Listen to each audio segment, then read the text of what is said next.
Coach and Coach podcast. We are back again, man. After a rough Friday night, we decided to come on back to y'all guys. We took our L like grown men. We handled it properly and we just went on about our business. But I am the defensive coordinator. Don't know what my job is anymore because I can't stop nothing. I couldn't stop all the criticism I got this weekend.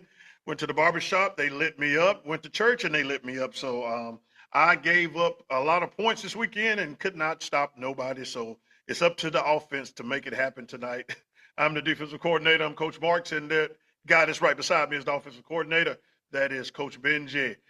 Make sure you hit that subscribe button and set your notifications so you will not miss an episode. You can go to Apple Podcasts, Spotify, Amazon, wherever you listen to your podcast at. You can listen live, and you don't want to miss an episode, man. We've been having fun with this. Also, you can follow us on our YouTube page, Coach and Coach Podcast. You can also go to our Facebook page, our Instagram page, TikTok page, which we will be doing a lot more on TikTok for you guys. But, Coach, rough weekend, man. Yeah, bounced back on a Saturday, though. I flushed it personally and tried to watch as much football as I could so I could get on here and, give some honest takes, and had a good day yesterday. Got to take the kids to like a Halloween festival and watched as much football as I could. Watched, I'm a Jackson Dart guy, so I watched him this morning, and this afternoon, and that was rough. So I guess I'm back in the dumps. But NFL wise, I'm a Titans fan. I'm gonna be in the basement for a while as far as that's concerned. Well, I mean, at least right now you're not losing yet completely.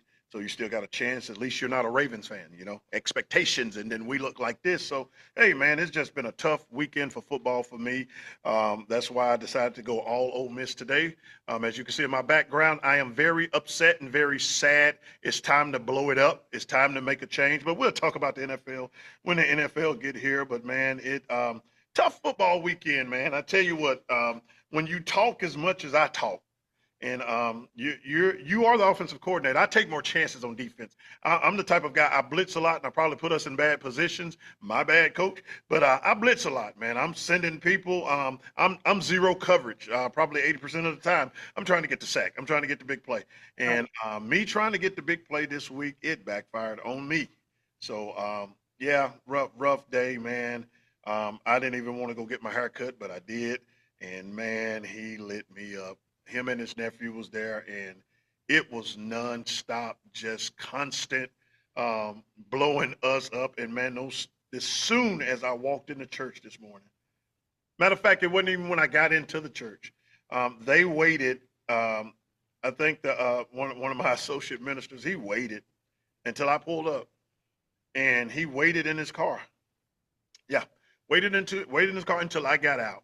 And they all just let me have it, man. It was a difficult day. So I'm glad you were able to not have to be around it all weekend. I did not get that luxury.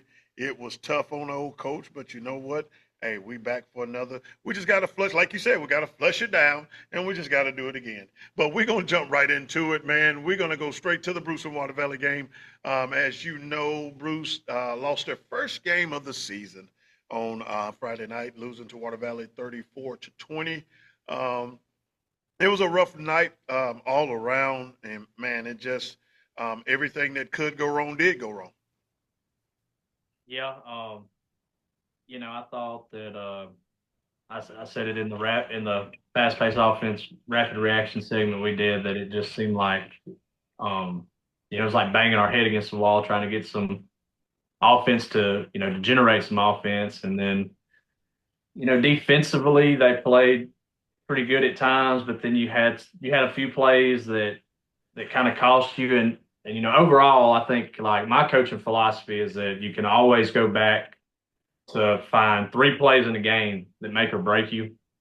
And I mean, there's 3 plays that stick out in my mind, and not a single one of them went our way. And it was more at stake with just getting to the undefeated season. That number 1 seed was very important because the way the brackets have set up, you will get those first 2 games at home.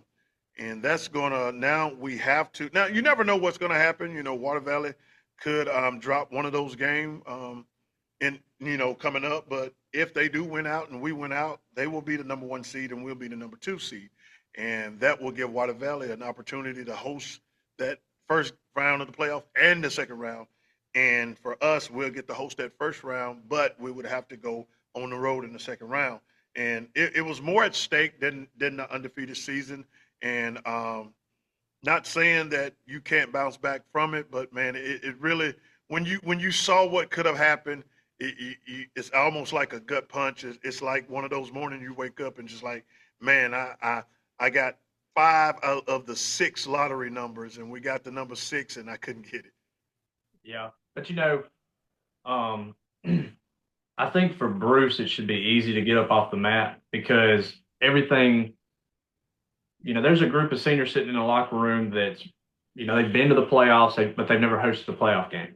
Yeah. They've never got to. I think what did that team? I guess it's been this senior group sophomore year. Was that a 6-5? Yeah. Um. So there's a chance to get to a sixth and seventh and eighth win in the regular season, and I think that having those are big goals that are still accomplishable, and they haven't been done. So I think that a lot of great goals to set forward that can get you up off the mat. Yeah, yeah, and let me try to turn this volume down on this other thing, and that's where we're at. Just looking at the numbers from on Friday night. Bruce, we had a bad throwing night, one of the worst throwing nights we've had all season.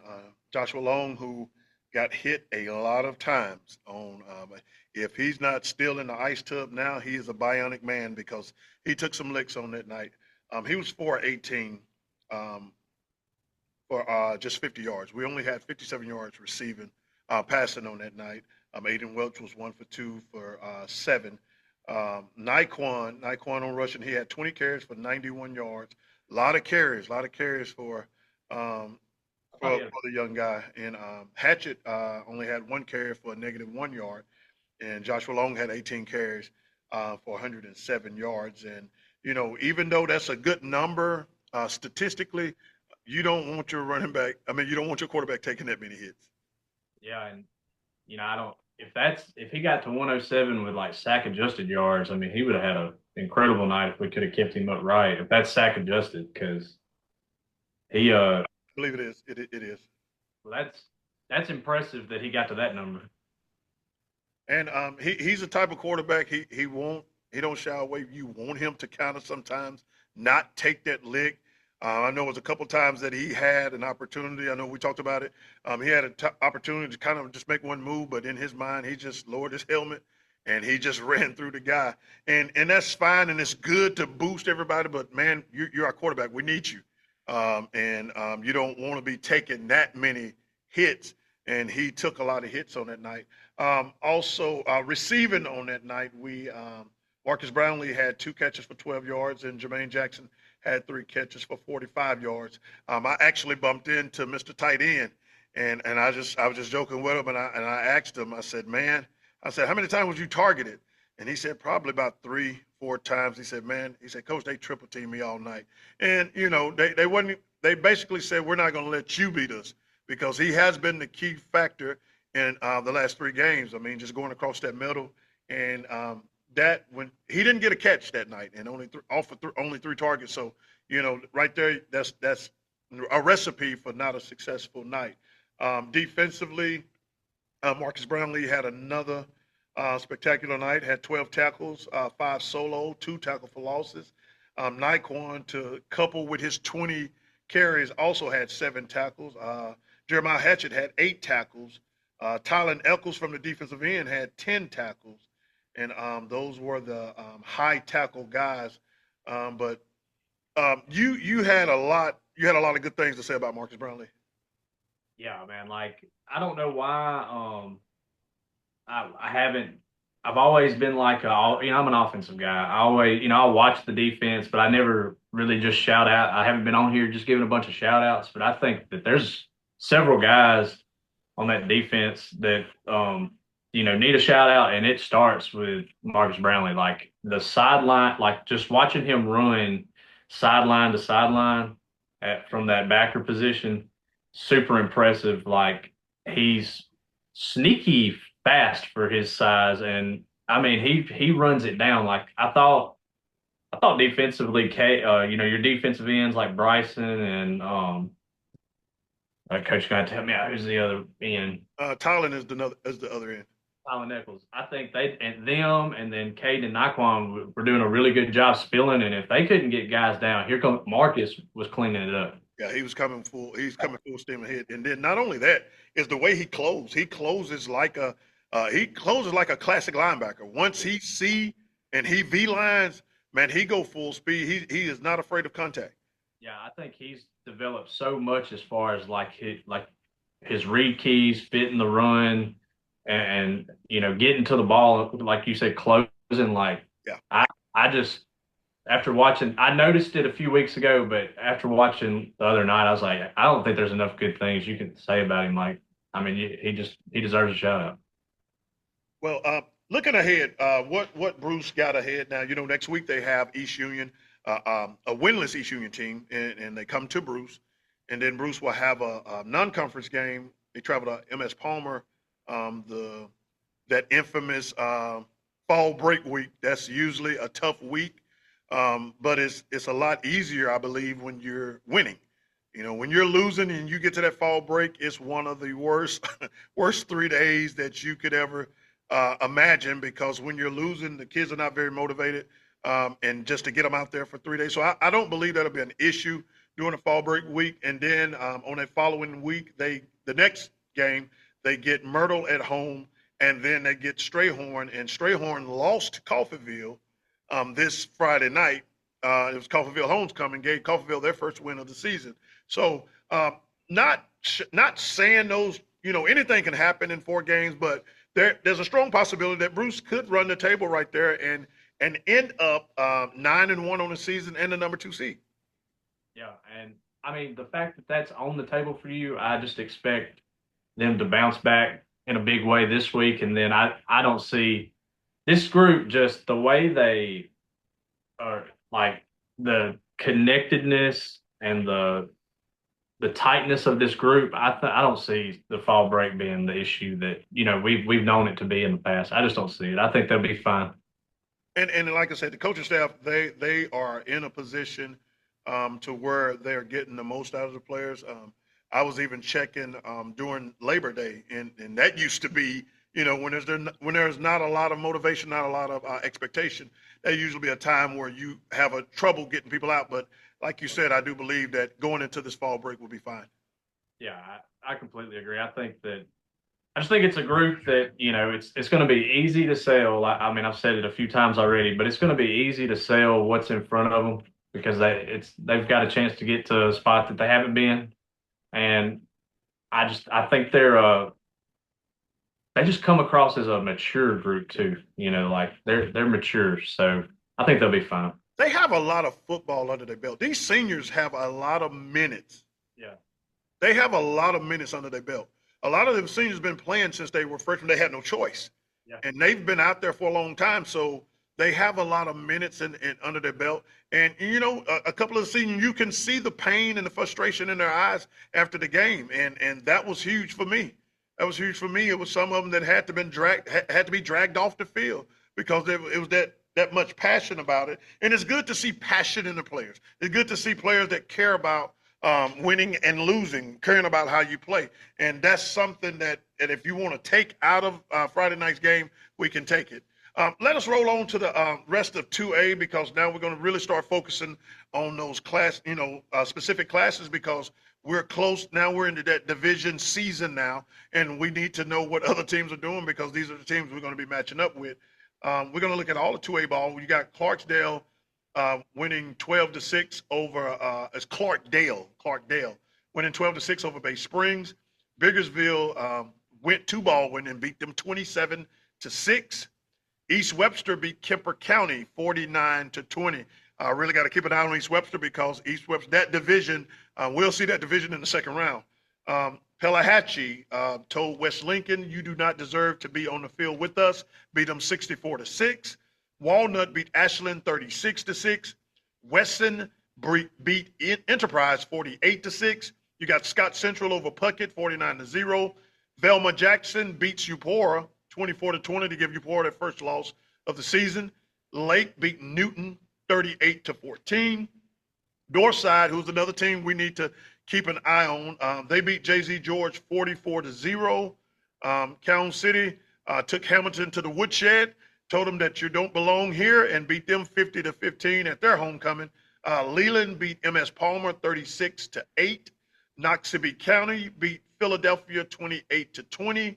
North Forest beat Collin 30-20. You got Lumberton beating Perry Central 26-20. East Marion beat Sacred Heart 36-14. Heidelberg decided to just not let Enterprise get anything going. I don't know if it was the rental car that showed up or the players, but whoever did not score. Heidelberg beat Enterprise 58-0. Myrtle beat East Union, keeping East Union winless 35-6. Okolona beat Hatley 33-28. Lamar beat Mize 34-27. Lloyd Star beats Wilkinson County 29-18, and you got Coffeyville beating Strayhorn 20-14, and that is the 2A scoreboard. I want to briefly just look at the Calhoun City games, just to look at the stats. Bug Pittman must be hurt because he didn't log in no carries this week, so I'm going to assume he's hurt. I am going to give Coach Jennings a call this week, and before we get back, by the time we get to the Thursday show, I have a report on Bug Pittman. But on that night, they beat Hamilton 50-15. They used three quarterbacks that night, and obviously so. When you're blowing out a team, you don't want to burn out your hogs like you would normally do. But Carson Lawrence was 4 of 8 for 42 yards. Harlan Pittman, who had an amazing night in the air and on the ground, he was 6 for 9 for 160 yards and 2 touchdowns. Bryson West was 1 of 1 of 6 for 6 yards and a touchdown. Now, rushing, this is where Calhoun City makes their money. This is where they make this is where they make their house right here. Zay Pittman had 4 carries for 88 yards. Carson Lawrence had 1 carry for 2 yards. Harlan Pittman, quarterback, had 5 carries for 166 yards. Yes, Bryson West had 3 carries for 2 yards. And Darian Mays had 3 carries for 20 yards. On the night, which was probably an abbreviated night, Calhoun City ended up with 486 yards total. On the receiving end, Jalen Jackson, 1 catch for 68 yards and a touchdown. Trell Doro had 3 catches for 55 yards. Jennings had 1 catch for 2. Shane Former had 1 catch for 12 yards and a touchdown. Armstrong had 2. Number 6, Armstrong had 2 catches for 23 yards and a touchdown. So Calhoun City is rolling right now, and just to look at their schedule coming up, like I said, like we said earlier, I don't see anybody. They only have 3 games remaining. They are off this week. They have a bye this week, and then they get Okolona, they get Vardaman, and they get West Lowndes. Calhoun City looks pretty much locked in to win that division and be the number 1 seed. And they will match up with that division that Coffeyville is in. So really, outside of the teams that further north, Biggersville, I feel like it all depends on where that game's going to be at. Yeah, I'm with you. After hearing their remaining schedule, I think they'll coast in with a division title. And it seems like it's not just trying to just take away from other teams, but sometimes you just got to tell the truth. Yeah. And I don't see nobody in their division touching them. They will be running clock the rest of the year, at least in the regular season. Vardaman got a big win over Thrasher, 42-0. Bedford, who is on his second game back from his suspension. Remember, he got suspended, got ejected in the Bruce game, and in the Mississippi Association now, you get ejected in a football game, that's going to cost you 2 games. In basketball and baseball, it's going to cost you 2 weeks. So it's very important that the players pay attention to what they're saying and what they're doing, because it's going to cost you. But in his second game back, he was at quarterback. You know, Vardaman is not a heavy throwing team. He's 5 of 7 for 113 yards, 2 touchdowns thrown, but he also had 7 carries for 160 yards and 3 touchdowns. He accounted for 5 touchdowns. Very efficient night. Yeah, he accounted for basically 80, 90% of Vardaman's offense. You got Grant Parker had a carry for 3 yards. You had Jack Moore had 2 carries for 54 yards and 2 touchdowns. You had Clevis West, got to be Clevis West Jr. It can't be the Clevis West I know that used to punt for Calhoun City. It's got to be his son right here. But Clevis West had 1 carry for 8 yards. And on the receiving end, you had Keaton Moore had a catch for 3 yards. You had Grant Parker had 2 catches for 52 yards and a touchdown. You had McGregor had 1 catch for 48 yards and a touchdown. And you had Jack Moore. Jack Moore had a catch for 10 yards. So just looking at Vardaman for the rest of the year and what they got coming up, they get West Lowndes, then they get Calhoun City, and they get Okolona. What's the possibility or what's the chance of Vardaman somehow getting that second seed? I mean, they've shown improvement. I think, one thing I've seen around the area is it seems like there's a little more any given Friday night vibe to it. I've heard some scoreboard shows have been like, really? So, you never say never. I think there's a chance. Um, the only thing I see is both of the games that they need. Um, both of the games they need are both on the road. They got to go to Columbus and play West Lowndes, and they got to go to Okolona. And Okolona is a tough, gritty, smash mouth. We're gonna punch you in the mouth type team. Now with having Bedford, he is an X factor for Vardaman, and he gives it as long as he's on the field, he gives them an opportunity to win the ball game. We saw them. We still see how tough they can be defensively. They still got a gritty defensive line that's nasty and will do whatever they need to do to win the ball game. So the likelihood is there's not saying it's not a possibility, but I do believe that if they could get the West Lowndes game, which will be in a couple of weeks, they get Hamilton. They got to go to Hamilton, and I tell you what, their schedule, Vardaman's schedule, was not built for the weak of heart. They had to go to Nanawaya. They had to go to Water Valley. They go to Hamilton. They go to West Lowndes, and then they go to Okolona. They've had some very tough road games, and they got tough road games ahead.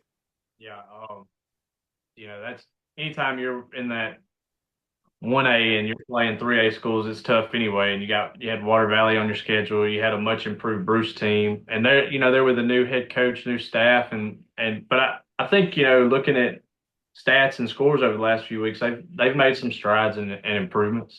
I think they're getting there. So what would you say is a successful year? Is them getting that second seed? Would that be just something amazing, or is it something that they shouldn't celebrate? From what I saw week 2, yeah, because to me, looking at them offensively, they just look very challenged as far as being able to push the ball downfield. But having the Braylon kid back, that changes things. So having him back full time, you could get there. But I think that would be, especially in that division, I think that's hitting your ceiling, in a way. No disrespect, but that's a tough division. You're playing for second. I mean, it's the same thing I went through with last year with Ingomar in our girls division. It sucked because last year was probably one of our best girls teams we had in a long time. A very talented team, but you had Ingomar, and Ingomar just stood in the way. If you remove Ingomar out the way, we probably make a run to Jackson because our bracket would have been a little bit better. So it's almost the same situation. Calhoun City is just a monster right now, and nobody's going to really get them in their division. And it's if you fighting for that second. That second is important. You don't want to go on the road. You've been on the road enough. So Vardaman, I'm talking to you. You've been on the road enough. Go ahead and get that second seed so you can play at home. Just to look at some more area scores, you got Kasup beating Boonville 37-10. Aberdeen beats Winona 44-36. 80 points. There was no defense going on that night.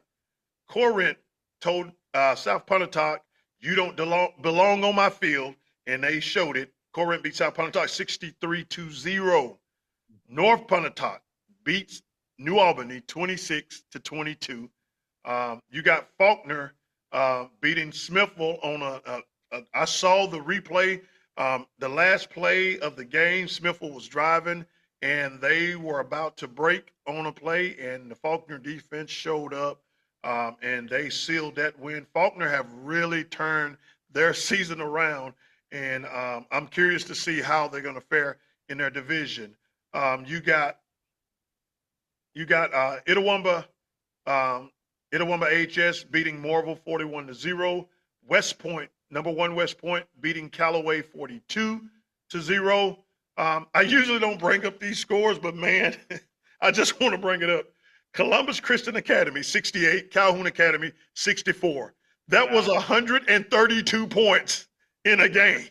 Nothing but offense. Oh my goodness, man! That is if you look at that and you blink your eye, you'll think that Academy started basketball.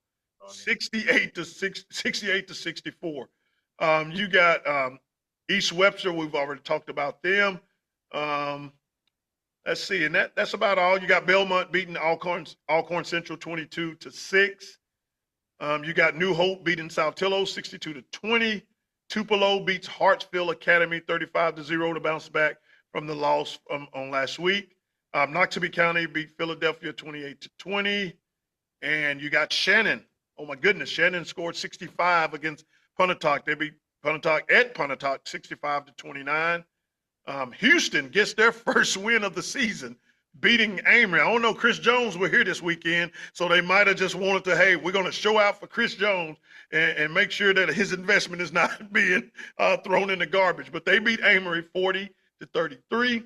Choctaw County beats Nettleton 48-6. So those are the area scores of this weekend. So high school football is in full effect. Man, it's starting to pick up now.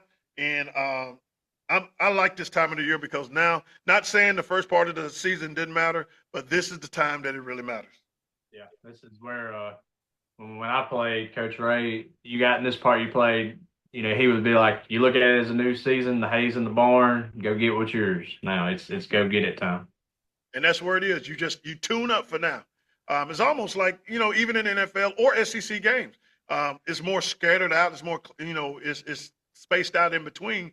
But when you got that SEC game, it's something about that game opposed to playing, Ole Miss might be playing Florida State or they might be playing somebody else. But when it comes to playing Florida, it's just a different vibe. So we're going to wrap up the high school section. Hey, guys, if you are looking for a way to hydrate in a way that can that makes things just a little bit better and that you're not thirsty anymore, you need to try Patriot Liquid Oxygen Water. It helps oxygenate the body, and this relieves hypoxia, which is a condition of inaccurate oxygen deep in the cell. Because this drinks give one energy, it's recommended that it not be taken after dinner or you'll have trouble sleeping. So if you want to boost your liquid intake, you need to get you some Patriot Liquid Oxygen. That's Patriot Liquid Oxygen. If you go to their website, which will be posted in our comment section, go ahead and type in Coach 25. And when you type that in, you'll get 15% off your first order. So if you want to be hydrated in a way that you've never been hydrated before, go ahead and order you some Patriot Liquid Oxygen Water. Coach, college football yesterday was amazing. Yeah, it was a good day. And Ole Miss did not lose yesterday. I'm very proud of that. You got to sit back and be stress-free and just enjoy it all. And just watch the game. But we had two big do you want to call them big upsets? One of them, absolutely. Oh yeah. Like Penn State game, I'd absolutely call that an upset. Florida, I think it was surprising, but I at least in my picks, I had I picked Florida, so I just had a feeling. I was more shocked at how Texas offense could not get going. They had some spurts. I watched the game. They had little spurts where they were, decent and okay, but they never could get going. And Florida, you said that Florida's defense is top notch. And yesterday, I was able to see how dominant that they can be. Yeah, there's NFL guys on that side of the ball, and Texas to me offensively, their offensive line is just struggling, Yeah. and I think that's where it starts. I don't think they generate a good enough run game to help Arch out. I think Arch is a guy that's at this point of his in his development. I don't think he's throwing guys open. I think he has to see guys open, and you're getting him holding on to the ball a little longer than you'd like, and you're seeing sacks or he's holding it so long, the pressure's getting to him, so that throw is just way off the mark. I mean, he'll do some nice things, but man, he will miss some guys. Like, Yeah. I mean, it's not even close. I think though, if once you've been hit so many freaking times, Yeah, that you got that internal clock, like I don't have this much time, and I think it caused him to rush a lot of his passes. Um, at the beginning of the year, I was more upset at the writers, basically crowning him Heisman, but I also understand the pressure that he's under. Is I would want to say is a little bit deeper than what Shador went through when he was at Colorado, because Shador's now if Dion would have been a quarterback, I think that it would have been pushed a little bit harder. But Arch come from quarterbacks. He come from a line of quarterbacks. His grandfather, his uncles, they were quarterbacks. They were yeah, quarterbacks. Crap, I wouldn't doubt if Cooper didn't play quarterback one time before Peyton became his quarterback. So the pressure to be successful is, man, it's tough on him. it is, and I mean, outside of a couple starts last year against, non-conference, like I think what ULM might have been one of them. Outside of that, his playing experience is at Newman High School. Limited, limited. So to just thrust him in, I guess he's not a true freshman, but it's almost like a true freshman. Like this is his first real go in the SEC, and I just think it's tough to put that kind of expectation on someone who's not played a many meaningful college snaps. I There's got not many guys that just came in and has done that. one similar situation was a spot guy that came in different spots. You remember Tebow?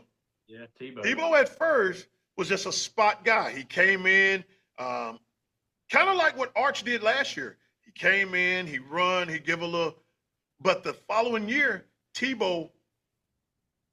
But granted, he had Steve Spurrier as his head coach too. But Tebow was a spot guy that first year, and basically just came in and just did, just did what he could do. But then when it was his time. So in that month, Arch had a whole spring. He had the summer to get some continuity with his receivers. Like you said, the main thing that I saw is just the fact that his throws are bad, and that could be because of bad offensive line play. Yeah, I think that's where a lot of it's coming from. I just don't think they're very good up front, and I think that's the worst thing for a young quarterback. You look at Tebow played with the Pouncey twins. He had NFL guys up front. I'm not saying there's not going to be NFL guys on Texas offensive line, but they just they've not impressed me at all. Well, Arch numbers yesterday, he was 6 for 29 for 263 yards. He threw 2 touchdowns, but he also threw 2 interceptions. DJ Lagway, or DJ, I throw a lot of interceptions way. He actually had an efficient night. He was efficient day. He was 21 for 28 for 298 yards, 2 touchdowns, and an interception. Once again, Arch Manning is when you are the lead, and a lot of those were scrambles, and that's still a problem too. He was the leading carrier and the leading rusher on yesterday, Yeah. and that can't happen. I went back and looked at, I like the deeper stats, like your advanced analytics, and Arch averages holding the ball per pass 3.5 seconds, and I turn wish, that I to wish, I complete. wish we could find. You know what? I'm gonna try to find that, or I hope you could get that to us the next time because one of the biggest knocks on Shadur Sanders, they said he held on to the ball too much. Yeah, I'll look into that. We can So fix that. that was one of the big things that they said about Shadur. He holds on to the ball too much. He hold on to the ball too long. And is it just that big play mentality? I just gotta make that big throw. The check down is just something that's not. It's not sexy. It's not pretty. I want the big throw. I don't know if it's necessarily that. I mean, I'm sure some of it is.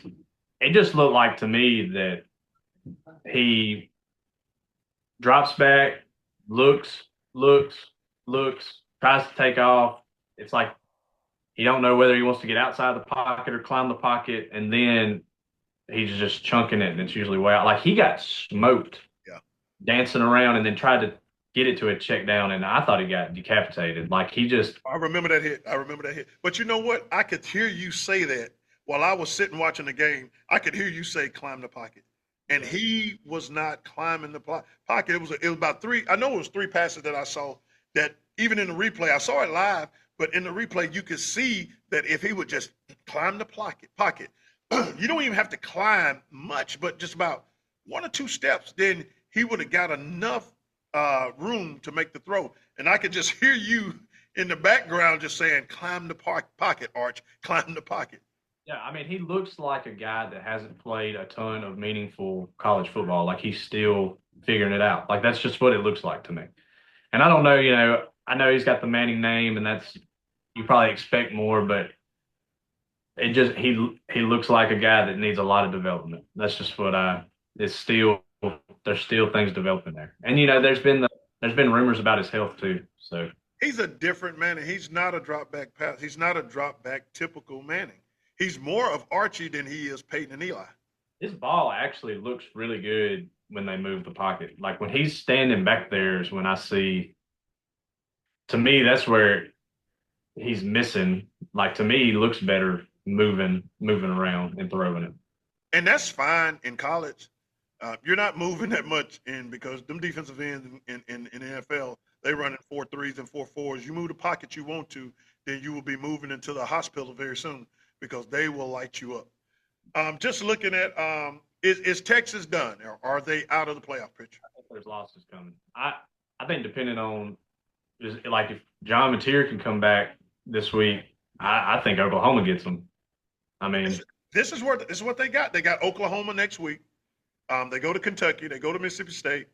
They get Vanderbilt, which is a Vandy look in their loss. Vandy look good. I had two screens going, and I was very, very, very impressed with Vanderbilt. But they play Vandy at home, but then they got to go to Georgia, and then they get Texas A&M. The chances of them winning out, A&M's good, man. the chances of them winning out is slim to none. So they are out of their playoff picture is over with now. Those two losses have ended that. They're really good defensively. I just don't know if they'll. I don't know if they can generate the offense to overcome some of the matchups they're going to see. Like Vandy can score points.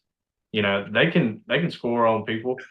Oklahoma, I think I've got that now. Like I think that's a loss. A&M, if you think Florida and um, who else? I mean, trying to think back on who gave Texas the most trouble, but A&M's defense is legit, like really good. I just think there's more losses coming for Texas. So it's trouble in the land, and they have to go to Georgia. So, any one more. I mean, to be honest with you, Coach, 1, 2, 3, they could possibly drop three more. Yeah, and And you talking about an epic fall? that's a tough pill to swallow. But I think it's more likely to happen than them winning out. A 7-5 Texas team is an epic fall. Let's go on to the other upset on the night. Winless, terrible looking, terrible playing UCLA beats, and not only beat, don't let the score fool you. There was a lot of just trying to claw back, but they beat the brakes off of Penn State. The halftime score was 27-7. So don't let the score fool you. I think Penn State started trying to push and get back, but it was too little, too late. And they beat the Nittany Lions 42-37 to get their first win. Is it over with for Penn State? Yeah, it's over. I know I've said it weeks ago, I think, or I guess it was last week when they played Oregon. I'm not Drew Aller. I'm out on him. They let receivers like Harrison Wallace. Ole Miss got him from Penn State, saying that it's the receivers, not the quarterback. And look at what he's done for Ole Miss. Like I think as long as he's the one behind center, they're gonna be handicapped offensively. And I don't know what to say about. I thought Penn State was a really good defensive unit, but it didn't look like it yesterday. I think they're done. And I'm sorry, Nico is not, and he didn't have a great day altogether. But the fact that they gave up 280 yards rushing, yeah, to a UCLA team, that's tough. That might have had 42 fans in attendance. Yeah. Like so, you wasn't even affected by the fan participation. That wasn't a problem because there wasn't much, wasn't too many people there. And UCLA held their own. And what's crazy now, this is the crazy stat. UCLA is now 1-1 in the Big Ten, and Penn State is 0-2. Yeah. That is crazy, man. It is. That is crazy. So epic fall, two teams that were in the playoffs last year. Well, here's the big thing before we go on to the other scores in college football. And I think that this is a trend that people need to follow in the Big Ten. And I don't know, I'm not saying it'll always turn into losses, but these teams that are traveling across the country every week to play a football game, I think that's like you're scheduling losses eventually. I don't think every game's going to turn out that way, but I think there'll be enough data because this will be the second year of it. I think you're going to like. I think that was part of it yesterday, and I think that you're going to see more of it. Coach, look at it on a high school level. Even traveling all the way to North Side or traveling 2 hours or whatever the case may be, man, that takes a toll. You're talking about a flight from Penn State to freaking UCLA, yeah. and then here's another thing that people don't factor in, the time difference. Just to give you an example of how time difference can really mess you up, especially when it's not something, because this can end up being a continuation if you mess around and draw 3 West teams or 2 West teams that year. I remember I went to Knoxville, Tennessee for a powerlifting meet. And, man, when I got there, even though it was just an hour difference, that hour difference did something to me that, man, it was only 2 meets in my career where I did not scratched out the meet. And it was one in New Orleans and it was one in Knoxville, Tennessee.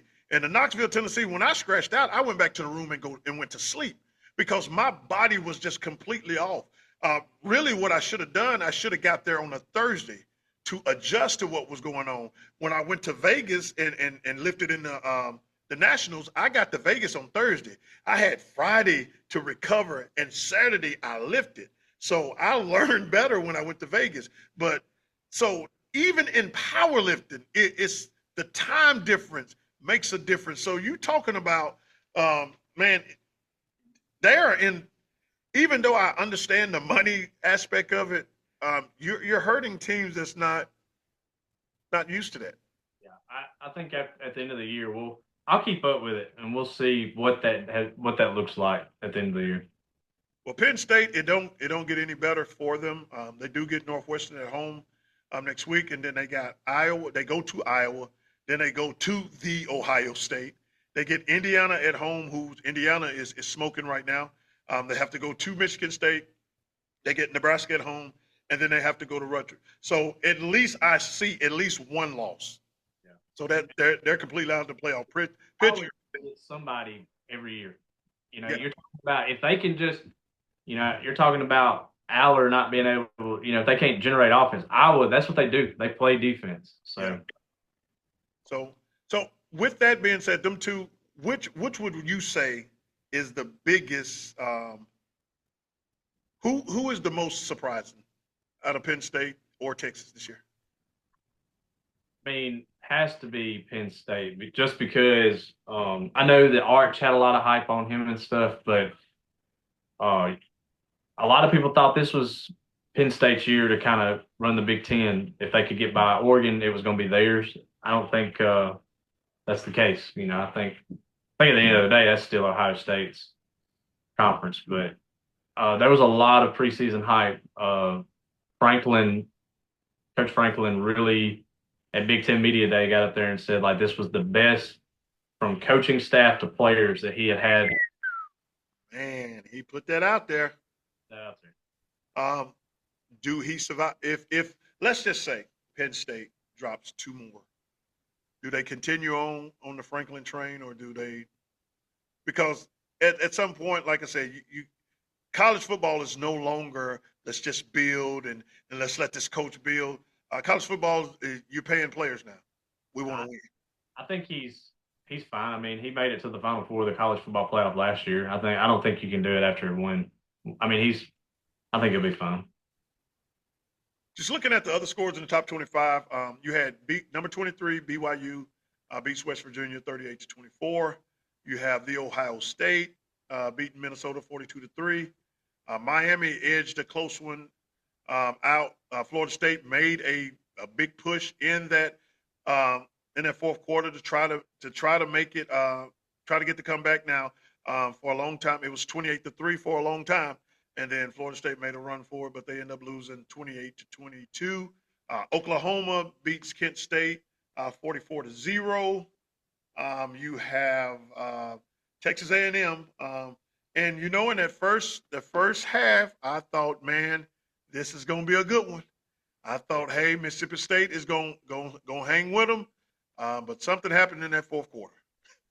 Something Yeah, happened in that fourth quarter. I thought that watching it, I just thought it was just way too hard for State to generate their offense, and you could tell A&M was just like you were like, if y'all stop shooting yourself in the foot, you're fine. And I guess they obviously figured that out. My phone, I was at a fall festival and watched it on my phone, and my phone died. Then I got home just in time to I was listening to it on the radio, but it was kind of starting to be a rout by the time I got home. I kind of missed some of what got the game blown open.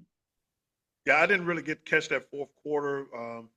Man, them late night when you 48 late games just don't sit well with you. You try and you try and you try, but man, my eyes got heavy, and before I knew it, I was like, "Well, I'm gonna wake up and State gonna mess around and pull this off." But they unfortunately fell to A&M 31-9.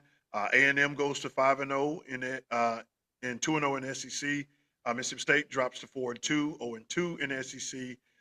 State still have an opportunity, but we have talked about that gauntlet of SEC games that they're going to have to go through, and it's going to be difficult. Alabama and Vandy. Alabama, that game was, don't let the score fool you, man. That game was great. I think that fumble when Vandy had an opportunity to go up 2 touchdowns, that was a big fumble right there. And a lot of people will be like, well, that happened in the first half. You don't know how people game plan changes when mistakes like that happen. You don't know what happens in that situation that would have changed, and you don't know the momentum. And Vandy played, and I'm a believer of Vandy now.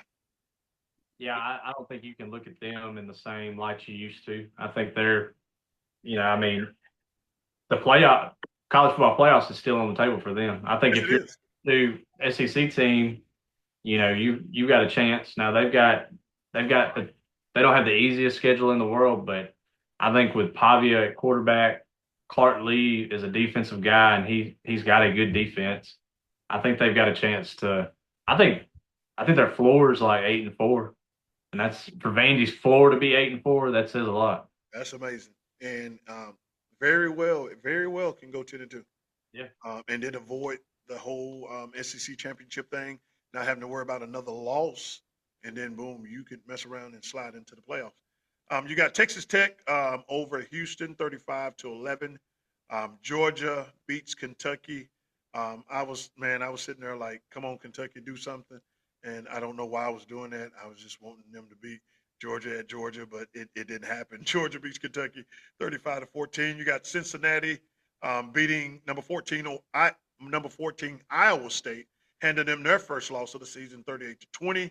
You got Michigan is sneaky slick.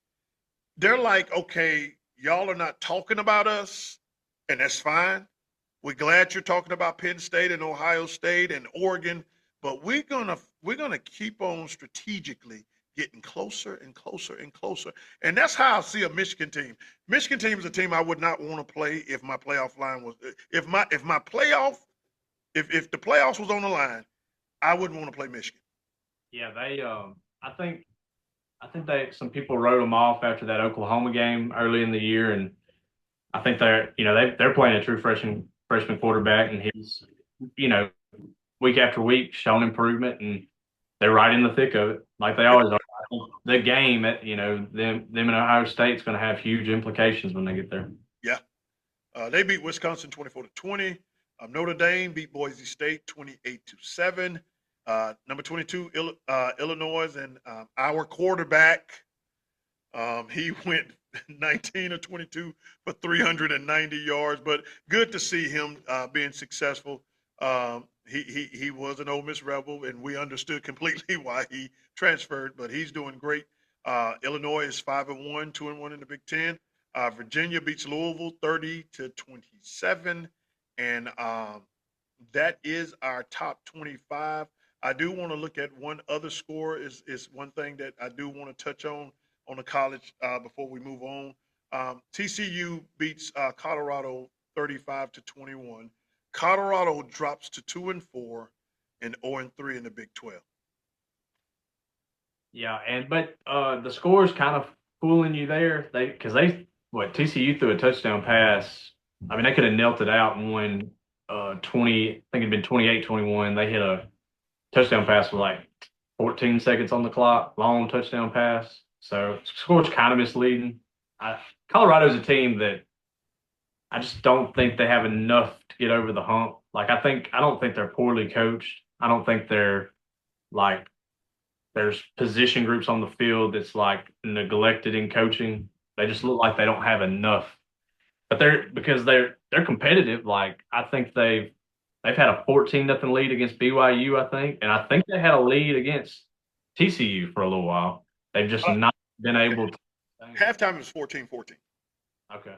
So they were once again in the ball game. And like I said a couple of weeks ago, I think their coaching is top notch. I don't think their players that they have right now match the style of coaches that they have. I truly believe that they need more veteran. Not saying they're not going to recruit anybody on the high school scene, but I think they need more veteran players. Those second in the power five schools, you need those second stringer guys. You need those guys that play at crap Tex, Texas, whatever, and they're starting there. They need guys that have that veteran, mantra to match the style of coaches that they have. I don't believe that the kids that they're coaching can handle the style of coaching that they bring. Yeah, I can't. That's fair. I don't know. I haven't seen like practice clips or anything. I can't confirm that. I follow him, and you can tell the different. He's done more correcting this year than I think I seen him do this at Jackson State the first year, and going into your third season somewhere, you should not have to go back to the "do y'all want to be here" type of coaching. And I follow him. because you're 1 and 2. He had a lot of the Jackson State transfers and kind of the team. Do you think this is like his first real like this is like if he didn't have the guys transfer in that he had, he'd have been doing this year one. Do you think this is actually like a reset year one type of year for him? I think that he he set the model that he need to follow when he brought the Jackson State. Now, Yeah. yeah, you're going to have those unbelievable one in a lifetime talent like a Travis Hunter. I was That gonna say, doesn't happen all the time. like he had guys that like Travis Hunter is a Heisman Trophy guy. Like that he makes a difference on that team, and he doesn't have that. So that's what I'm saying. Like, I is it think I think it's the veteran because when he brought those players from Jackson State and he got the other players from like even the receiving core, they were veteran players. Not saying I think it's a lot of 1 year players that he might have went out there and got, and he do have more high school players on the team. But I just feel like their style of coaching is so sometimes you can be so superior that you can't reach what's down there. Your hand, your fist is so strong that it can't fit to the bottom of the cup, yeah. and only those that are close enough can handle what you're trying to do. You can't reach and grab those others because you know the generation that we're in now. A lot of his coaches are still old school minded. They come up under the think about it. Freaking Warren Sapp had Monty Kiffin as his defensive coordinator. You those type of coaches are dying out now, and you getting more of the Sean McVays, and not saying Sean McVay is don't have discipline, but you have more coaches that's more apt to Players. kind of be more with the players than about the game. Yeah, I think that's the reason that Bill Belichick is struggling at North Carolina. I don't see Bill Belichick him at college don't even go together, So I just feel like that where Deion is right now and with his coaching staff, got a great coaching staff. I think scheme wise they are incredible because I do watch a lot of their practices. I watch a lot of their meetings, and granted, most of their stuff is clipped. You don't really get to see the mistakes that the coaches make as far as dealing with the players. But I just feel personally that the players is having trouble being reached by the coaching staff that they have. Well, that's I I think that the the coaches that can adapt are the ones that are built to last. So if I feel like if they do see that that could be an issue, I think with their professionalism, they've had professional careers at the highest levels of football. Uh, Surely they'll be able to fix that, over time. Okay, reports came out on yesterday. I think it was in the. I'm going to play this clip. It was during his press conference at the end of the game. We'll play this clip and then we'll spend a little time on it. I think I got more blood clots, man. It don't make sense. I'm hurting like crazy. I got the doctor's appointment Monday to see what time it is. So that's what's going on. I'm not getting blood to my leg. That's why my leg is throbbing. I'm sorry to get that out, but thank you for noticing. And that's what happened on yesterday. He did let the reporters know because there was a point that he had his shoe off Yeah. during the game. And Dion has dealt with blood clots. I think that's the reason that he lost a couple of his toes because they lost circulation there. He's been dealing with this issue. He had this issue at Jackson State. Matter of fact, he brought his doctors with him to Colorado. The same doctors and nurses that he was dealing with at Jackson State are the same ones that's with him. They were the one that found the issue with his bladder. He had bladder cancer this summer and had his bladder removed. And through that, he's documented it, has said, he don't know when he has to use the bathroom.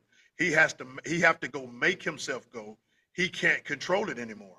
And so he has dealt with so many health issues. Do you think it's just time to let it go?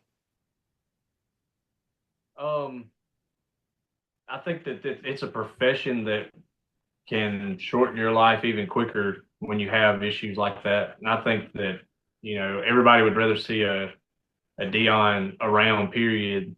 Not, the man could do anything he wanted to. I mean, he could go get into TV, he could go get into podcasting or whatever. I mean, I'm not saying one way or the other that he should or should not, but I think the football world's with him in any capacity than not having him at all. So As a Dion fan, it pains me to see him struggle physically like he's doing. Him not being able, you get used to the limp. We've gotten accustomed to that, but to see it gradually gets worse, and we haven't been on our college level, but we know how time consuming coaching can be. You know more than I do because I left the field and I just left it alone. It's probably why I wasn't a successful football coach. But you would be out there for hours on top of hours. So, and that was on a high school level. Can you imagine the stress and like you said, the trauma, the mental trauma that he's putting on his body and having to do that and still be an effective coach? I just don't like the blood clots are just things that you cannot play with. Like I just don't like. I don't like hearing that. I'm more worried about just the overall health than I am anything with the game. That when I heard, I thought that he had some surgeries done when he was at Jackson State, and we had moved past all this part. I didn't know that this was a reoccurring thing Yeah. with him. He's been dealing with that for I think the past 6 or 7 years now. He almost lost his leg. That's the reason why they took the toes off because it wasn't generating enough. So he elected to get his toes taken off so he can maintain his leg. But it's gradually getting worse. And like he said, he's going to see the doctors on. But I just hate seeing him in that manner because he really, like you said, he really loves what he do because he don't have to do this. He don't have to coach. Dion could make as much money as he want to make. If Deion Sanders had a podcast, it would be the number one podcast in sports entertainment, whatever. If he wants to do a game show, he'll be the best game show host ever because his charisma. He's just that guy. He don't mind being that guy. But just to see him go through what he's going through right now, it's painful to watch. And I like you said, I would much rather have a Dion that's just here than to watch him continue to struggle and labor. And then you compound that with a team that's not playing very well right now. Well, not winning. I can't say not playing very well, but not winning. And we're in an era that you got to win. They don't worry about how well you play. People want you to win. Exactly, and I know it would have to bother him more to Yeah. not be able to do it at the highest level based off of health or resources, whatever it may be. That's probably as much detriment to. I know for the competitor in me, like it was not good for my mental health whenever I wasn't winning. I couldn't imagine the ultimate competitor like that, and so People that love this stuff, it is depressing. A lot of people don't understand. Parents, family, they don't understand. They look at it as another game and they move on. They don't understand how much preparation goes into trying to coach. And you're hearing fans. You got to deal with fans knocking you. You got to deal with parents knocking you. Even on the college level, it's getting now that parents got their own podcast or they got their own blog and they're talking about the coaches and they don't understand how much is going into it, how much you neglect your own family to try to be successful and the success is not there. And then you get criticism from the top and the bottom. Sometimes you get criticism from the middle as well, because sometimes your coaches are undermining you. Trino, sometimes your coaches are undermining you, allegedly, are doing it. So to go through all of that, to be dealing with his health issues, and he hid the bladder cancer thing until the end. And then I know what a lot of people are trying to do. You know how people are. They'll try to say, oh, he's just trying to get sympathy right now because he's losing, and he want a reason to say this is why he's losing. You know there's going to be some blogging. You know there's going to be some TV personalities out there doing that. for the sake of the tape, clicks and everything like that. I mean, that's what they do. Just looking at the top 25, Ohio State remains at number one. Miami is number two. Oregon is number three. The University of Mississippi is number four. Texas A&M is number five. Oklahoma is number six. That is three SEC schools back to back to back. You got number seven, Indiana. Alabama is on their way back. They are number eight. Texas Tech is number nine. Georgia wraps up the top 10. You got LSU at number 11. You got Tennessee at number 12. You got Georgia Tech at 13. Missouri at number 14. Michigan at 15. Notre Dame at 16. Oh, they've been waiting for Notre Dame to win. Illinois is at number 17. BYU number 18. Virginia number 19. Even though Vandy lost, they're still in the top 25. They're number 20. You got Arizona State number 21. You got Iowa State number 22. Undefeated Memphis is number 23. South Florida is number 24. And to wrap up the top 25, Florida State's remain in the top 25 at number 25. So the SEC has 8 teams in the top 25. And it's pretty neat that just for the local area, if the season ended today, Ole Miss would have a first round bye in the playoffs, and Memphis would be the Group of 5 automatic. They're the highest ranked Group of 5 team, so they playoffs. Oh man, it's just the possibilities. It's almost like you just want. I want the season to keep going, but you always just want to just fast forward to the end of it so we can go ahead and celebrate. Man, that would be great. That would be awesome. Even though we won't get that home game, I don't care. I'll watch it on TV. I just want to get there, and I just want to be happy. I want to get to the playoffs. Now, I'm not going to lie to you. I do want, because if we make it to the SEC championship, I'm going. I'm going. I am going. So that will wrap up. That's going to wrap up our college football intake on this week. Those that are dealing with recovery problems, when you live and you're tired of all of the chalky, milky, just bad tasting protein, then we got something for you. It's called Clear Protein. That's right, Clear Protein. It's a recovery, it's fast acting, it's designed to help you wake up, make you be clear-headed, and the best part about it, you can mix it with water. If you ever tried to mix protein with water, it's not a good thought, and don't do it. I tried it, I threw up, don't do it. But with Clear Protein, it's gonna mix in, man, it's just like you drinking a sports drink or whatever it may be. It's clear, and not only that, on each one, you get 20 grams of protein on each scoop. So you can put how many scoops you want in it. You ain't got to worry about that chalky aftertaste.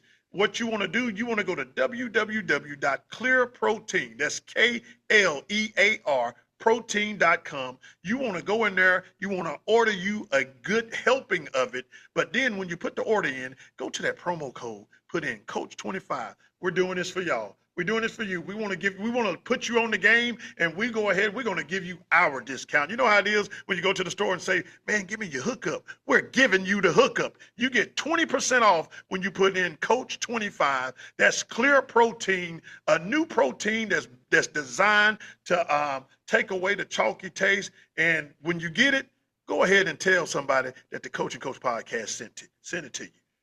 Coach, let's go ahead and let's look at the NFL on today, and we're going to wrap this thing up. We're doing good on our time, man. I've been working hard on that. Right now, the Cardinals are beating the Titans 21-6, but there's still a chance. 6 points, what? Yeah, it's still a chance. Y'all kick 2 field goals. Hey, hold on, man. Hold on. The Buccaneers, they're beating the Seahawks right now 27-21. You got the Lions doing what we expect to the Bengals 21-3. The AFC North look like garbage right now. You got the Commanders just took the lead. They're up 17-10 at Los Angeles. You have the Vikings this morning beating the Browns. I'm going to be honest with you. Gabriel didn't look bad. I'll say I was kind of Didn't look great, but he didn't look bad. Yeah. Now, granted, it's not the same Minnesota defense that we saw in the past, but he didn't look bad. Yeah. And I think I would look better than Flacco right now. The Colts took the Raiders to the woodshed, beat them 40-6. I'm pretty sure that my niece and my brother-in-law are riding back from New Orleans with sad faces because they went to the game. I'm sure my sister is excited right now and happy and smiling and probably running her mouth. The Saints beat the Giants 26-14. It looked like she was rubbing it in pretty good. Yeah, she posted that picture, and they looked very upset. I told my brother, he sit up there want to wear a Lawrence Taylor jersey. Man, Lawrence Taylor been from the Giants. You got to let it go, man. The Cowboys, they went to New York, and they beat the Jets 37-22. The Jets are still winless. It's not looking good for the Jets to win a game this year because they look horrible. I'm just going to be honest with you. They look horrible defensively. They look horrible offensively. I don't know if the head coach, even though this is in his first season, you go 0 for this year, you're probably going to be looking for another job next year. You got the Broncos beat the Eagles, came back and beat the Eagles. The Broncos scored 18 points in the fourth quarter. They were down 23-3 going into the fourth quarter, and they scored 18 unanswered points to beat the Eagles and give them their first loss. On the road, the Broncos win 21-17. You got the Carolina Panthers beat the Miami Dolphins. Now, is it time for McDonald? I've been asking for this for 2 weeks. Is it now time that he is he on his way out of here? Well, if he is, I think it's time to just go ahead. You need to go ahead and blow the whole thing up with it. Like it's, So I'm wondering if it's a wait till the end of the year and do it so that you can move all your. Do it now. Create some trade bait because the thing is, Tyreek is they're not going to give Tyreek that player option. That's over with. That's why he was smiling so big. He's like, I don't have to play for this team this year, and now they got to pay me, and I can go find me another team next year.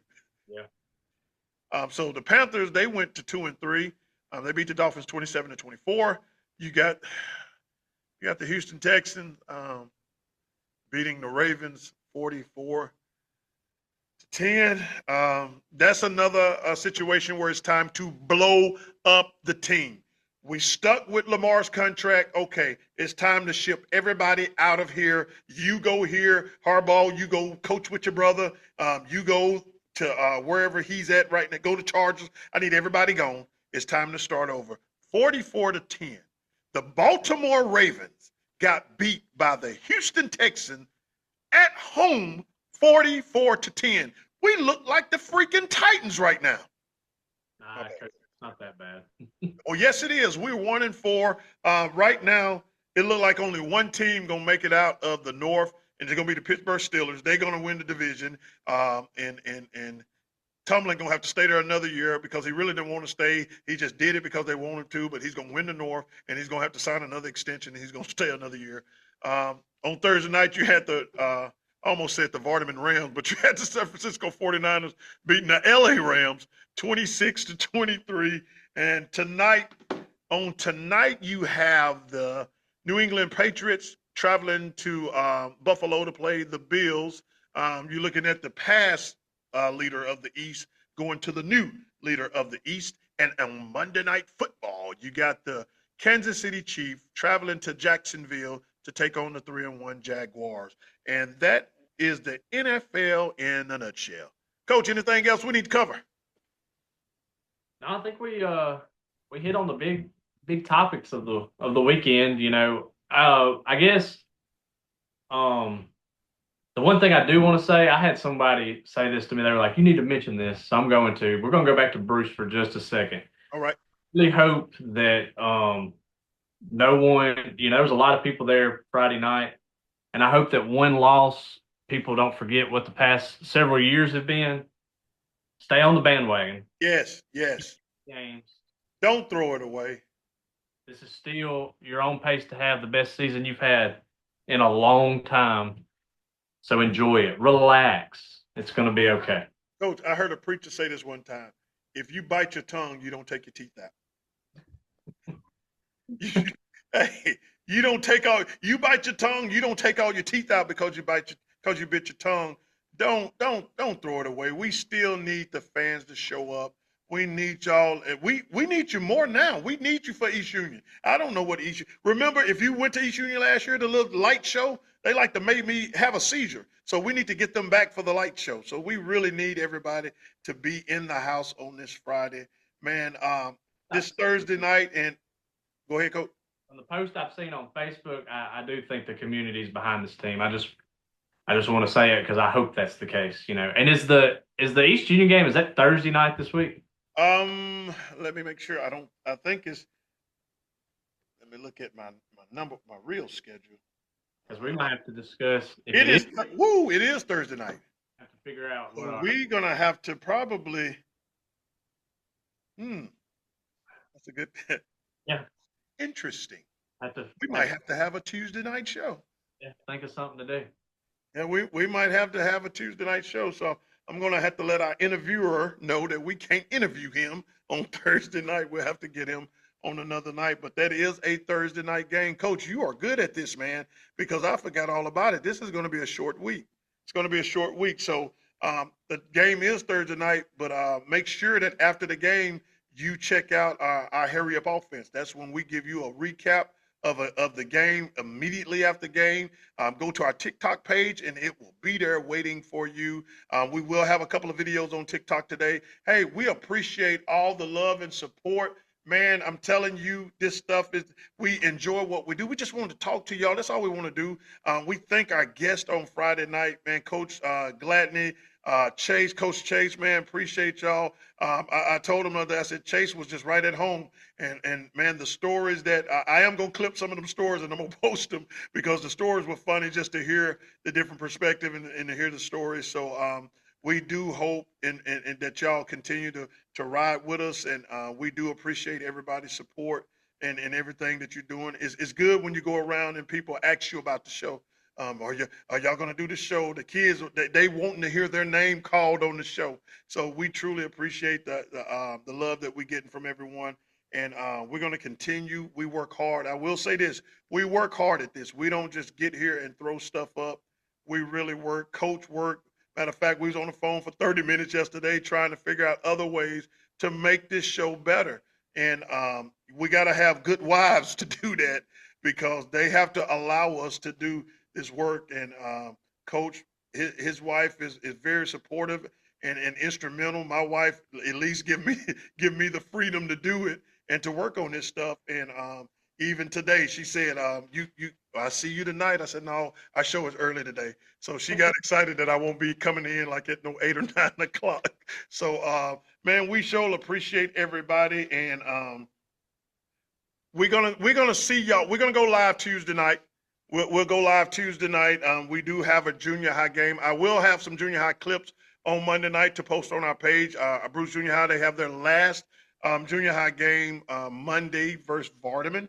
So I will be there, and I'm gonna give you some. I'm gonna give you some in-game junior high intake. I'm gonna be on the sideline, and I'm gonna make a couple of videos, and then we're gonna post it to give the junior high kids some love. And I do want to shout out Bruce Band. Bruce Band went to Northeast on yesterday, came back with ones. And a lot of people be like, well, that don't matter. Yes, it do, because when you haven't been getting ones in a while, hats off to, I call her coach because I said anytime you got to deal with Dragonfly, you're a coach. Coach Gracie Barnes, she have really turned this band program around, and they went on. They will be in Grenada this week, this Saturday. So if you're in the Grenada area and you can get there to support our band, then we really do. We will appreciate you. Man, hey, been a good show today, and we'll see you guys on Tuesday night. Coach, any other thing? Man, just thanks for everybody for tuning in and supporting us. It's been great. Hey, if you lose a ball game, get back in the film room on Sunday. Monday, be ready to practice and start this thing on over again. Don't sit there and waddle in your loss in life or in the game. Keep on rolling. I guarantee you this stuff will play it out. From Coach Benji, Coach Marks, we'll see you on Tuesday night. Follow us on TikTok. Follow us on Facebook. Follow us on Instagram. Make sure you subscribe to the podcast. We'll see you on Tuesday night.